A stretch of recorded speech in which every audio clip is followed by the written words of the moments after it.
Welcome everyone to the next episode of Sniper Talk here at the Sniper Central headquarters in beautiful Victor, Montana. Today we're going to spend a little bit of time talking about the invaluable tool known as a dope book. So to get into all the details about the dope book, I'm going to turn the time over to Bryon. Thanks, Mel.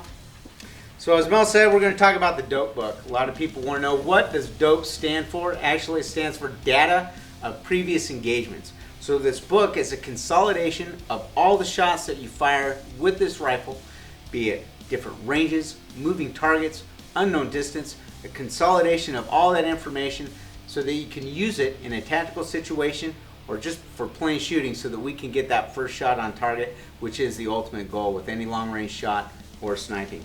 One thing that we like to use in conjunction with that is a ballistics card. These ballistic cards can also be found on snipercentral.com, and it can be found in various different rounds. The basic information is your basic atmospheric conditions. So it's done at sea level, it's done at a temperature of 59 degrees, humidity of 78 degrees. As we know, that's a very basic temperature, humidity, and it's not always the same. And so as those temperatures and humidity, as that different environment changes, it's going to change the flight of the round, and so it will change the impact of that round as well. There's a lot of great apps out there that are available that gives you some very detailed information. Be very careful when using those apps. It's always something good to start with. However, we haven't found anything that works quite as good as that empirical data that you can gather and put into that hard dope book. Also, if you're going to use these ballistic apps, make sure that you verify the information that's in there. Make sure that it's correct. One of the downsides to using an app as well is usually it's on a phone or a pad or something like that. Unfortunately, batteries die, electronics can break, and so if that happens and that's your only source of information, then you're out of luck. So with going into that, some of the different pages that we have in these books, we have some great how-tos, some rules of thumb in there when it comes to dealing with temperature and humidity, all sorts of different subjects in there.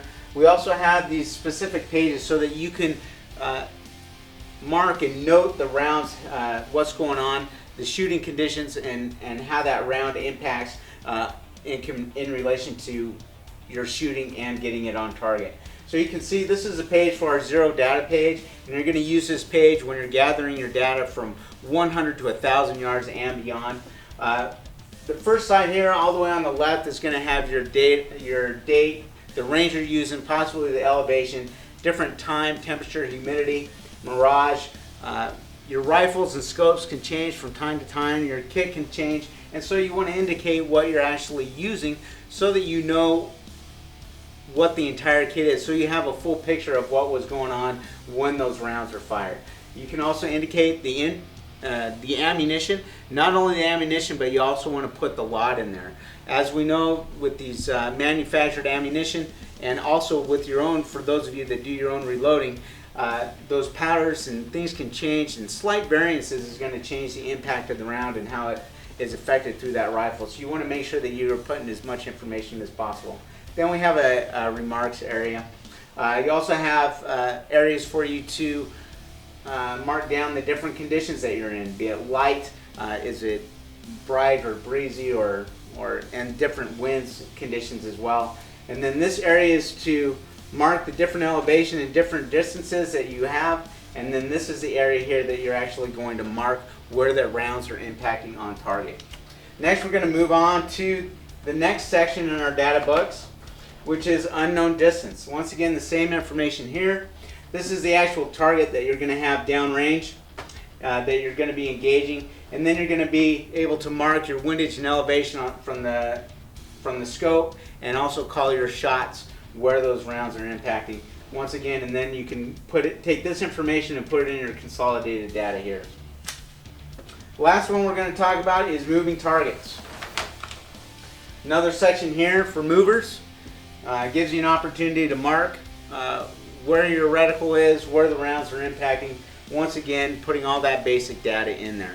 Once you've been able to take care of all that information, there's a section in the book where you can go ahead and put your consolidated data, and then you can go ahead and, if you want a little cheat sheet, these are our pocket cards, and it allows you to be able to make a quick consolidation of your info for your windage and elevation from 100 yards to 1100 yards.